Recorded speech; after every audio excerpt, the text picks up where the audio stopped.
Masarap nga makita na magtapat ang dalawang superstar sa iisang laban mga kaboltok. Talagang sulit ang bayad mo, pero may pantapat na ngayon ang Lakers sa Phoenix Suns dahil sa nasaksihan nating laban ng Lakers at Phoenix kahapon. Nakita nga natin ang galaw ni LeBron James. Aminin man natin o hindi mga kaboltok, abay mabilis pa rin naman ang isang LeBron. Yan nga ay kahit pa siya na ngayon ang itinuturing na pinakamay edad sa liga, pero parang hindi naman kung gumalaw. Dito nga nakita natin kung gaano kalakas ang isang LeBron.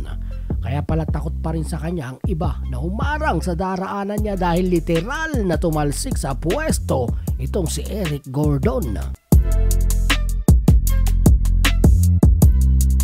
Ngayon mga kaboltok, sabi nila pre-season game pa lamang, pero kahit na at least nakita natin ang mga ibinabalita natin noong off-season. Nakita rin natin si Davis na madalas nang tumitira sa tres at nakita natin ang bilis pa rin ni LeBron.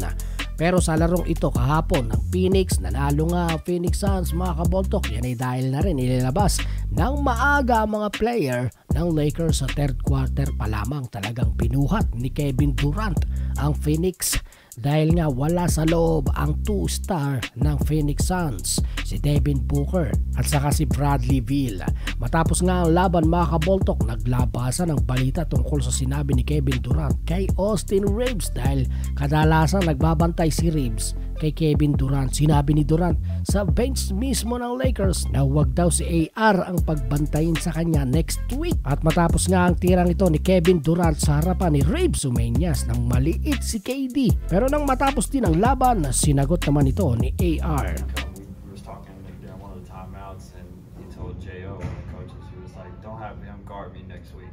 I was like, bro, what am I supposed to do? I mean, there's nobody. You've done this for I don't know how many years you've been in the league. Then you can't block it. You can't really contest because he leans back and natural shooting motion. He kicks his leg out a little bit. So if you really contest, it's a foul. So.